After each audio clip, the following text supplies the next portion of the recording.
Hello my dear friends, कैसे हो आप लोग। आई होप आप सभी बहुत ही अच्छे होंगे।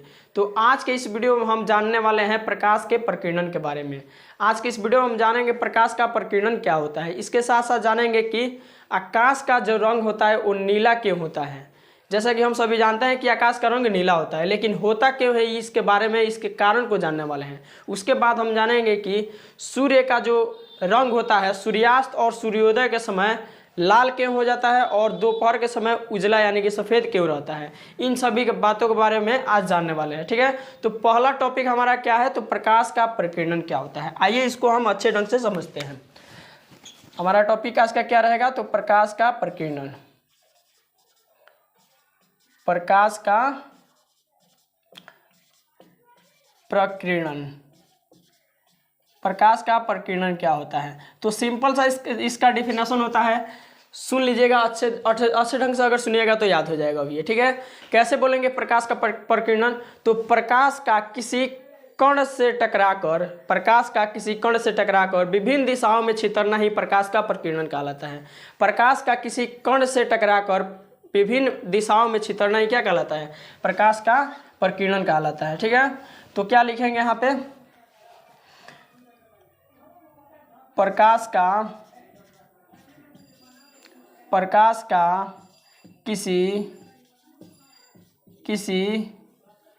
कण पर पड़ के, किसी कण पर पड़कर, प्रकाश का किसी कण पर पड़कर विभिन्न दिशाओं में छितरना ही, विभिन्न दिशाओं में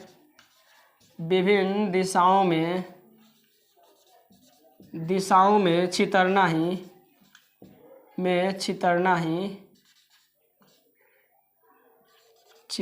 ही प्रकाश का किसी कण पर पड़कर विभिन्न दिशाओं में छितरना ही प्रकाश का प्रकीर्णन कहलाता है। प्रकाश का प्रकीर्णन कहलाता है।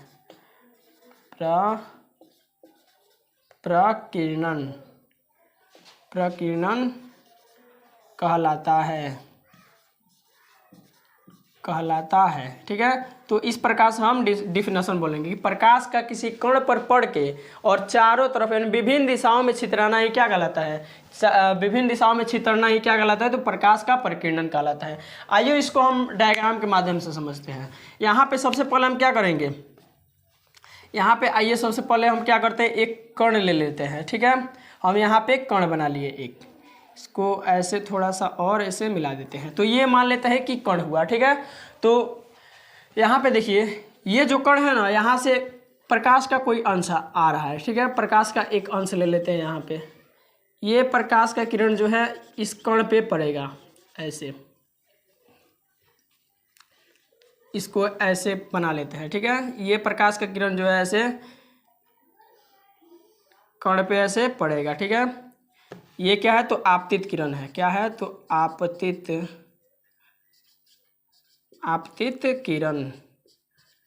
किरण, जो किरण आता है उसे आपतित किरण बोला जाता है। तो ये हमने किरण लिया है, ये कण है। क्या है, तो कण है। ठीक है, ये कण है। यहाँ पे जब प्रकाश का किरण पड़ेगा ना, तो विभिन्न दिशाओं में ये क्या होगा, ऐसे छितर जाएगा। ऐसे क्या होगा, विभिन्न दिशाओं में ये चारों तरफ छितर जाएगा, विभिन्न दिशाओं में ऐसे चारों तरफ छितर जाएगा। ये प्रकाश जो है कण से टकरा कर क्या होगा, विभिन्न दिशाओं में ऐसे चारों तरफ ऐसे छितर जाएगा। यहाँ पे भी बना देते हैं, ऐसे क्या होगा, विभिन्न दिशाओं में ये ऐसे छितर जाएगा। ठीक है, ऐसे क्या होगा, विभिन्न दिशाओं में ये छितर जाएगा। कुछ इस प्रकार से हम क्या करते हैं, चारों तरफ ऐसे बना देंगे इसको। यहाँ पे देखिए, तो ये चारों तरफ छितर गया। यहाँ पे क्या हुआ, आपतित किरण के प्रकाश का किरण यहाँ पे आया और कण पे पड़ा, कण पे पड़ते ही चारों तरफ छितर गया। ठीक है, और कुछ किरण जो है ना ऐसे सीधे निकल जाता है ऐसे, तो यहाँ पे इसको शेष किरण लिख देंगे, शेष किरण। ठीक है, तो अगर आपसे आपके एग्जाम में पूछ देगा कि प्रकाश का प्रकीर्णन क्या होता है, तो आप कैसे लिखेंगे? तो प्रकाश का किसी कण पर पड़कर विभिन्न दिशाओं में छितरना ही प्रकाश का प्रकीर्णन कहलाता है। और ये वाला डायग्राम जो है बना देना है आपको, ठीक है। क्या करना है, सबसे पहले एक आपतित किरण लेना है और एक कण लेना है। यहाँ पे जब आपतित किरण यानी कि किरण जब कण पे पड़ेगा तो इसका प्रकाश चारों तरफ छितर जाएगा, सभी दिशाओं में छितर जाएगा, ठीक है। और यहाँ से कुछ शेष प्रकाश निकलेगा, और यही वाला क्या होता है, प्रकाश का प्रकीर्णन का जो है एग्जाम्पल है, ठीक है। यहाँ पे देखिए आगे एक और टॉपिक के बारे में इसमें हमें जानना है, कोलाइड क्या है। कोलाइड क्या होता है, इसके बारे में जानना होता है। तो किसी माध्यम में छोटे छोटे कणों के निलंबन को ही कोलाइड कहा जाता है। यहाँ पे पहले डिफिनेशन लिख देते हैं, उसके बाद क्या करेंगे, इसको एक्सप्लेन करेंगे, ठीक है। तो क्या लिखेंगे, तो किसी माध्यम में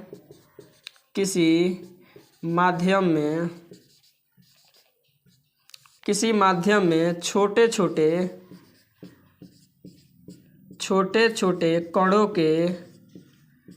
छोटे कणों के निलंबन को किसी माध्यम में छोटे छोटे कणों के निलंबन को क्या बोला जाता है, तो कोलाइड बोला जाता है। क्या, तो कोलाइड बोला जाता है, कहते हैं। तो किसी माध्यम में छोटे छोटे कणों के निलंबन को ही कोलाइड कहा जाता है। कोलाइड का बहुत सारा एग्जाम्पल हो जाएगा। जैसे एग्जाम्पल अगर देखा जाए इसका, तो क्या क्या हो सकता है, जैसे दूध, जैसे कोलाइड का एग्जाम्पल क्या हो जाएगा, दूध हो जाएगा, दूध हो जाएगा। और क्या हो जाएगा, तो धुआं, जो धुआं होता है ये भी कोलाइड का एग्जाम्पल है। और क्या हो जाएगा, तो कुहासा, ये सभी क्या है, तो कोलाइड के एग्जाम्पल है। आइए समझते हैं दूध कैसे कोलाइड का एग्जाम्पल है। यहाँ पे दूध कैसे कोलाइड है, तो दूध में, और दूध को अगर माध्यम हम मान के चलते हैं ना, तो इसमें जो है छोटे छोटे कण क्या हो जाएंगे, तो वसा जो है छोटे छोटे कण के रूप में दूध में मौजूद रहते हैं, ठीक है।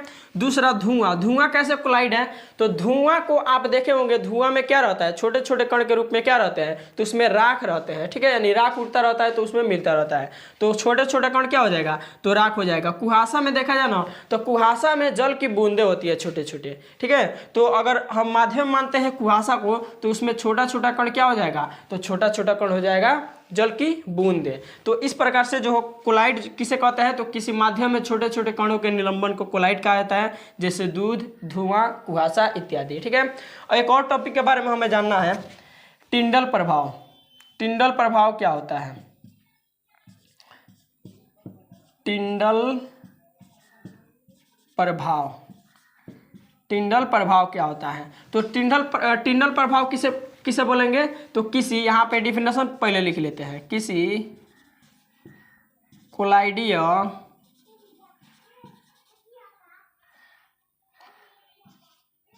विलयन से किसी कोलाइडी विलयन में निलंबित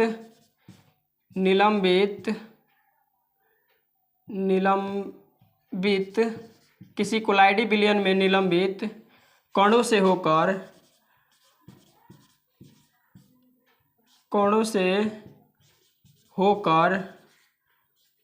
होकर किसी कोलाइडी विलयन में निलंबित कणों से होकर प्रकाश के प्रकीर्णन को टिंडल प्रभाव बोला जाता है। क्या कहते हैं, तो टिंडल प्रभाव कहते हैं, टिंडल प्रभाव कहते हैं, प्रभाव यहाँ पे क्या होगा, टिंडल प्रभाव कहते हैं। तो यहाँ पे अगर आपसे टिंडल प्रभाव का डेफिनेशन पूछा जाएगा, तो किसी कोलाइडी विलयन में निलंबित कणों से होकर प्रकाश के प्रकीर्णन को टिंडल प्रभाव बोला जाता है। किसी कोलाइडी विलयन में निलंबित कणों से होकर प्रकाश के प्रकीर्णन को टिंडल प्रभाव बोला जाता है।